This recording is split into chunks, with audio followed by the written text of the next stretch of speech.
Good morning साथियों। मैं doctor Zakir Hussain. Online classes के क्रम में आज हम राजस्थान से प्राप्त प्रमुख अभिलेखों के बारे में चर्चा करेंगे।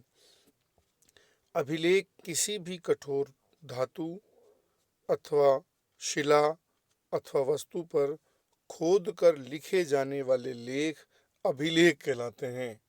यदि वो किसी शिला पर लिखा है तो शिलालेख, यदि किसी धातु पर लिखा है तो वो धातु लेख कहलाता है। अगर किसी स्तंभ पर है तो स्तंभ लेख, दीवार पर है तो दीवार लेख।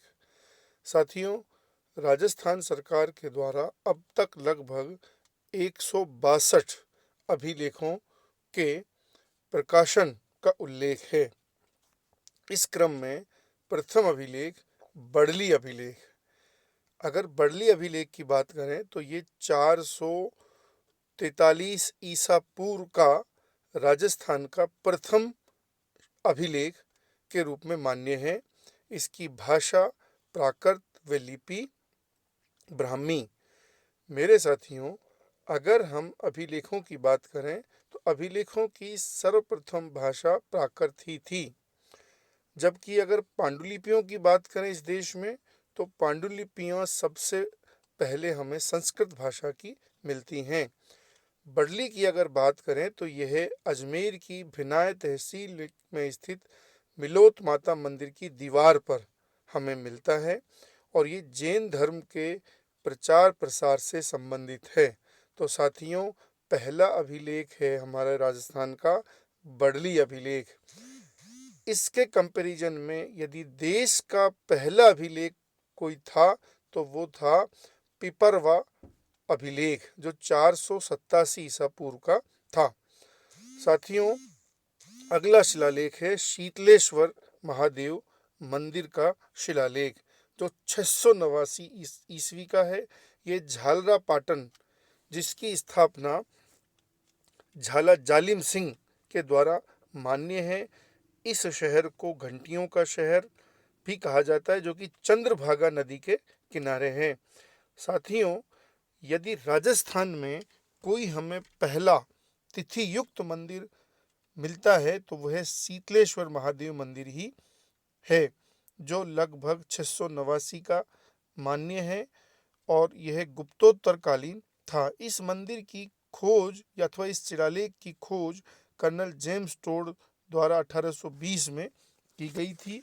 वर्तमान में यह झालावाड़ के राजकीय संग्रहालय में स्थित है। साथियों, अगला शिलालेख है कीर्ति स्तंभ प्रशस्ति। यदि किसी की प्रशंसा में कोई लेख लिखा गया तो वह प्रशस्ति कहलाता है और कीर्ति स्तंभ प्रशस्ति का समय 1460 ईस्वी माना जाता है और यह महाराणा कुंभाकालीन है, जो चित्तौड़ दुर्ग में स्थित है। वस्तुतः यह विजय स्तंभ की 5वीं मंजिल पर उत्कीर्ण है।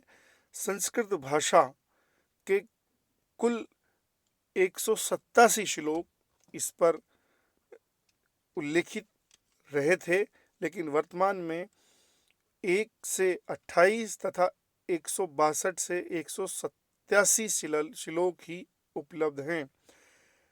इस प्रशस्ति अथवा इस लेख के रचयिता कवि अत्रि और उनके पुत्र महेश भट्ट को माना जाता है।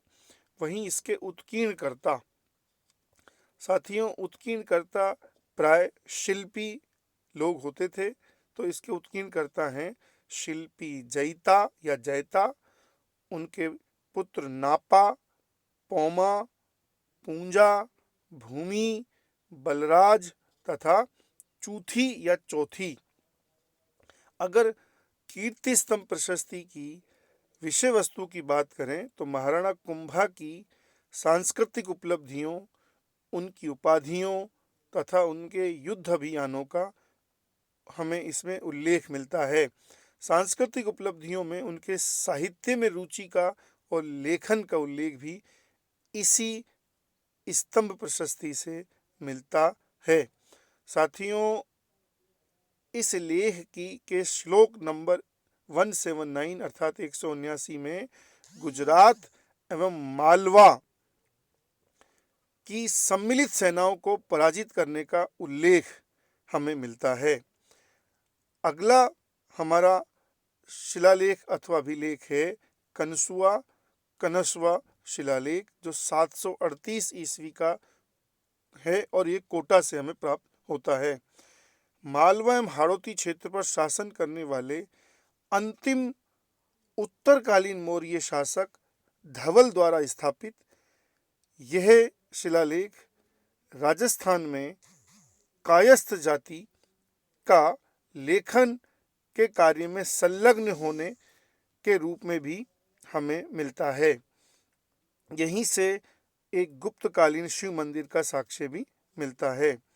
साथियों, इसके अगला शिलालेख है सामोली शिलालेख, जो 646 ईस्वी का है और यह उदयपुर की कोटड़ा तहसील में हमें मिलता है। गुहिल शासक शिलादित्य द्वारा स्थापित सामोली शिलालेख बहुत ही महत्वपूर्ण एक शिलालेख था।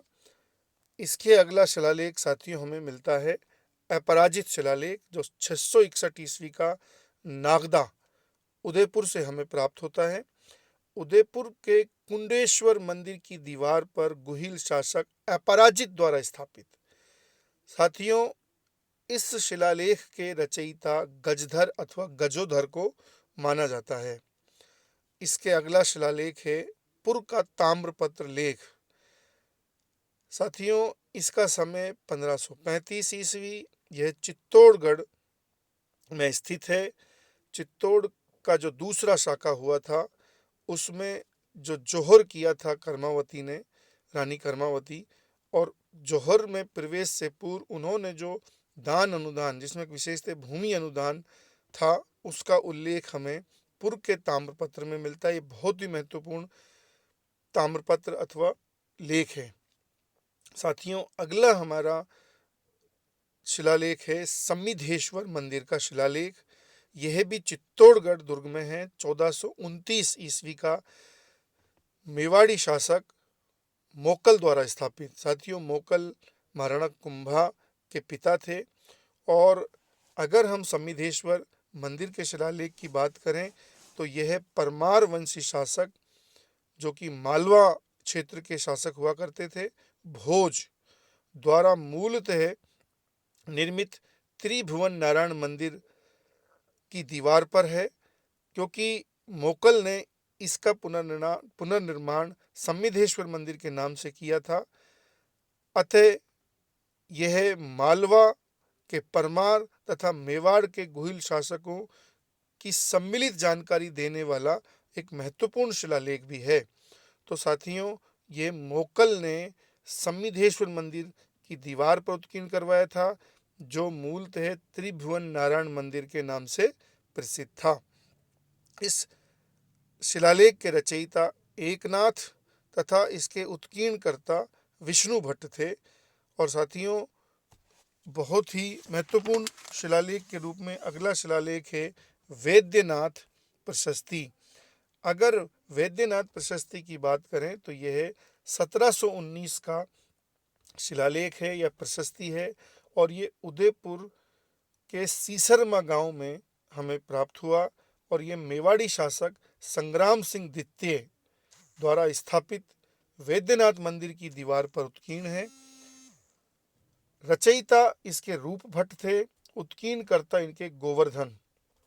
साथियों, अगला शिलालेख हमारा है चीरवा शिलालेख।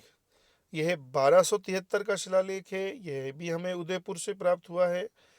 और मेवाड़ी शासक समर सिंह, जिनका टाइम था 1273 से 1301, जो कि रावल रतन सिंह, जो कि जिनकी कथा पद्मनी के साथ हमें मिलती है, उनके पिताश्री थे।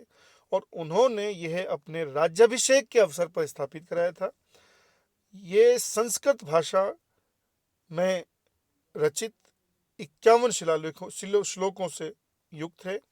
इनके रचयिता थे रत्न प्रभु और इनके उत्कीर्णकर्ता देलहन को माना जाता है।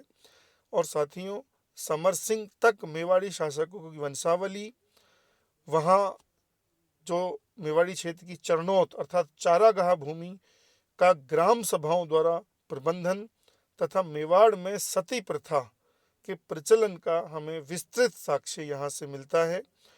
और हम लोग जानते हैं कि शैव संप्रदाय का एक शाखा है पाशुपत संप्रदाय, जो कायावरोहण गुजरात में जन्मे लकुलिश द्वारा स्थापित था। इनके द्वारा संचालित पाशुपत शैव संप्रदाय का मेवाड़ में जो प्रचार प्रसार हुआ, प्रचलन हुआ, उसका भी हमें यहाँ से विस्तृत उल्लेख मिलता है। साथियों, अगला शिलालेख है रणकपुर प्रशस्ति, जो 1439 की है।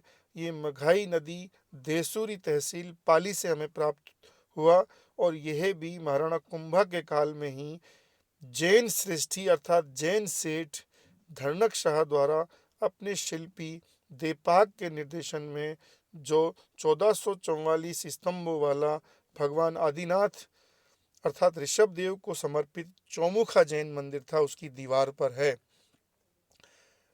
इस चौमुखा जैन मंदिर को हम लोग जानते हैं कि स्तंभों का अजायब घर भी हम लोग बोलते हैं। ये गोड़वाड़ क्षेत्र का मुख्य तीर्थ स्थल है और हम लोग जानते हैं कि जो लूनी नदी का बेसिन क्षेत्र है वहाँ पर वो गोड़वाड़ कहलाता है।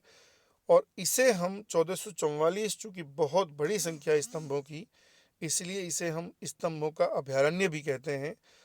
साथियों, इसकी अगर विषय वस्तु की बात करें तो ये बप्पा रावल से लेकर कुंभा तक के मेवाड़ी शासकों की इतिहास या वंशावली का हमें ज्ञान देता है। और एक बहुत महत्वपूर्ण बात यह है कि बप्पा रावल एवं काल भोज का अलग अलग पृथक पृथक व्यक्तियों के रूप में जो वर्णन हमें अगर कहीं मिलता है एकमात्र, तो वह हमें रणकपुर प्रशस्ति में ही मिलता है। और मेवाड़ में नाणक, जिसको यहाँ की भाषा राजस्थानी भाषा में मेवाड़ी भाषा में नाणा भी कहते थे, नामक मुद्रा के प्रचलन का उल्लेख भी हमें इसी रणकपुर प्रशस्ति से मिलता है।